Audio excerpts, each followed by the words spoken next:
I have a friend, Kevin Larson, who filmed a jab victim. This kid was, freestyle mountain climber, surfer, incredible athlete. Took the jab so he could get an education at college. Lost his ability to be a functional human being. Is now like a vegetable in a wheelchair type of situation because he's trying to get educated in this world, and some places extract an awful cost and give you nothing in return. And I think that is criminal, which gets back to the point of passing the test. When I showed you guys the Get Autonomy website, it's a test. It's there to weed yourself out or to let yourself through to the breakthrough. But I want you to know that you're not alone. Like over the past 6 years, we've taught almost 1,000 students, but there's another 20,000 of you sitting on that list wanting to make change and a little fearful about getting off of square one.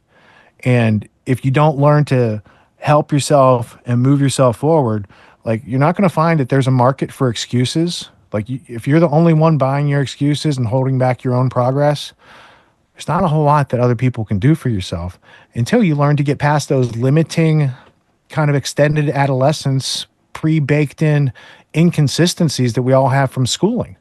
So it takes a little bit of self-courage and a little bit of bravery to be like, I want to better myself than what I am able to do for the world right now.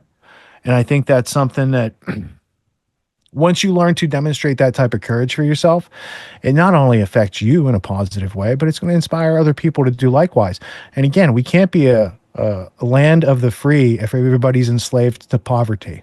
On the other hand, there are some people who are so poor that they have nothing else other than money. And those people are in sad situations that we don't help over at Autonomy. I'm sorry, I don't help those people because that's not the problem we're here to solve. You uncorking your potential and bringing your value to the market and doing the incredible things that you can do in the world with these skills. That's what freedom looks like in the future for this place. So I just wanted to say sometimes tough love is necessary because it gets people to actually get off square one and start making the change that they need to make for themselves. So I'll leave it there for now.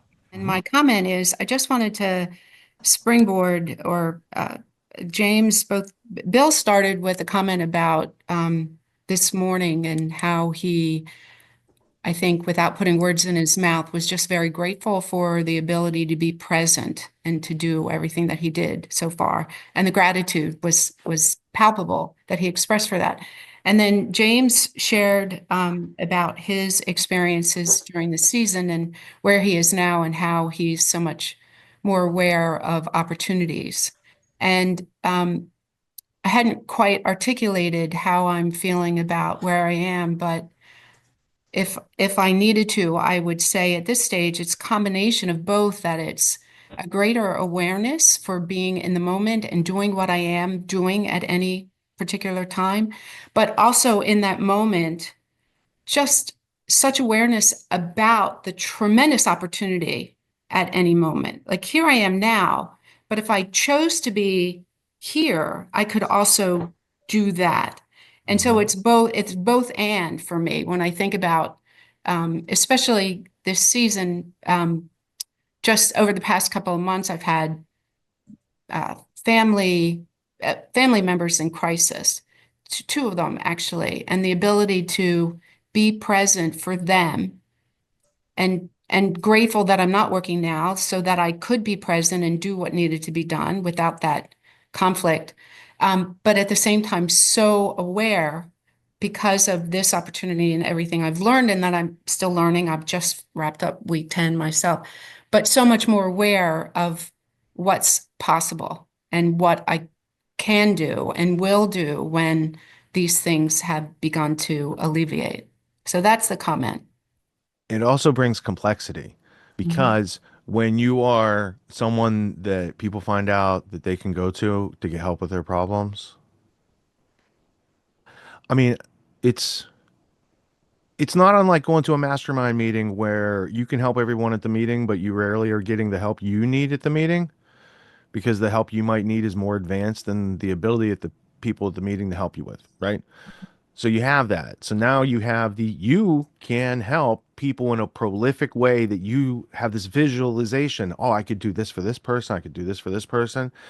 And then you have to remember, you're a pearl. You need to learn how to take care of yourself as well. Because if you spend all your time taking care of these other people's problems, you're just left with like their experiences and their drama, and you're missing out on your life and your opportunities and these sort of things. So these are tough lessons to learn, because if you have a big heart, you want to give, and but you're also in some capacity making people weaker by doing the things for them that they could be doing for themselves. And this is where we have to take a stronger leadership perspective, and maybe a little bit of tough love, and be willing to show them, assist them, stand by them, and give them moral support. But they're going to have to do the thing. They're going to have to own the experience, because they apparently are the one that needs it and doesn't have it, right? Just because I know how to do the thing doesn't mean I need to do the thing for you. If it's a thing you might need to be doing on a regular basis anyway, right? If it's not the last time you have to change a tire, let me just show you the magic of how this works. Yeah. And now you Yeah. own the skill, right? Yeah. And yeah, so there's a certain amount of self responsibility that comes with the ability to like learn anything and do anything. It's like, oh, this person wants to do this thing and they don't know how to do it, but you know how to do it.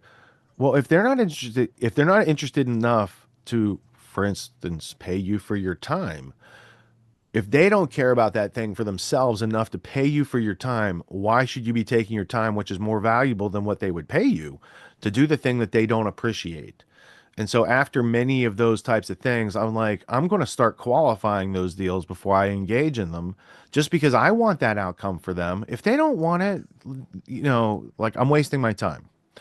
So Yeah. there's that. So we have to balance it, because I think people are worthy of the benefit of the doubt, and extra effort for them, and like all these things. But if we do those things in places where they're not reciprocated or appreciated, like, we're the fool. It's hard to find that balance, especially as a mom and as a caregiver. Generally, over the past couple of months, it's for people who have literally not been able to do these things for themselves. Like, yeah, yeah. And anyway, but yes, finding that balance, and to your point, recognizing how figuring out how I get my needs met. And in this case, it was recognizing, you know what, I'm not going to get to week 12 by the end of December. And so I'm where I am, and week 10 is good. And Yeah. it's just fine, right? And you're the only one that knows where you're at anyway in the curriculum. It's not like, so yeah, I'm glad that you feel that you're on your own pace. And as long as you continue your pace, you're going to hit your goals. Yeah.